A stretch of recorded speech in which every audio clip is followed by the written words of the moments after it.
Good morning everyone. চলো সকাল হয়ে গেল, উঠে গেলাম, গাওয়ার ধুয়ে ফুলটা তুলে নিলাম।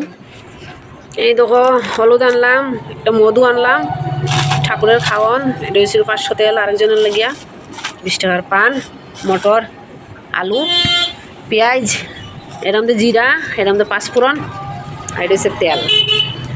এই আরও 10 দিন কোনো রকম যাইতো, মাছটা তো শেষ হয়েছে না, তো এই দিয়ে খরচ নিয়ে আইলাম। আজকের বাজার, আজকে পুরি সবজি হবে। তারপর বাসি কাজ শেষ করে দেখো পূজাটা দেওয়া হয়ে গেল। পূজাটা দেওয়া দিলে একটা কাজ শেষ হয়, তারপর আরামসে অন্য কিছু করা যায়। সকাল সকাল পূজা না দিলে শরীরটা ভালো লাগে না, মনটা ভালো লাগে না।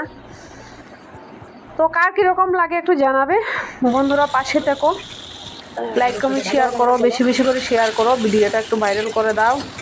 তো আজকে দেখো এই দেখো পুরি হবে, তো তার জন্য মটর দিয়ে সবজি হচ্ছে। কার কার ভালো লাগে কমেন্ট করে জানাও। তো সবাই চলে আসো আমাদের পরিবারে, আজকে পুরি সবজি খাবে। তো দেখো বৃষ্টি হচ্ছে প্রচণ্ড, তার জন্য পুরি সবজি খাওয়ার একটু ইচ্ছে হয়েছে। সবাই মিলে একটু খাইলাম পুরি সবজি। বৃষ্টি কালকে তো প্রচণ্ড বৃষ্টি আসলো। তারপর দেখো গ্যাস তো নাই বন্ধুরা, সবাই দেখো। তারপরে আজকে দেখো এই যে এই ভিডিও শ্যুট করার জন্য রেডি হয়েছি। তো সবার কেমন লাগছে বলো। শুভরাত্রি শুভেচ্ছা রইল বন্ধুরা।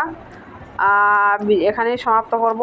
তো আজকের মতন সবাইকে বাই বাই, টাটা, কালকে আবার দেখা হবে।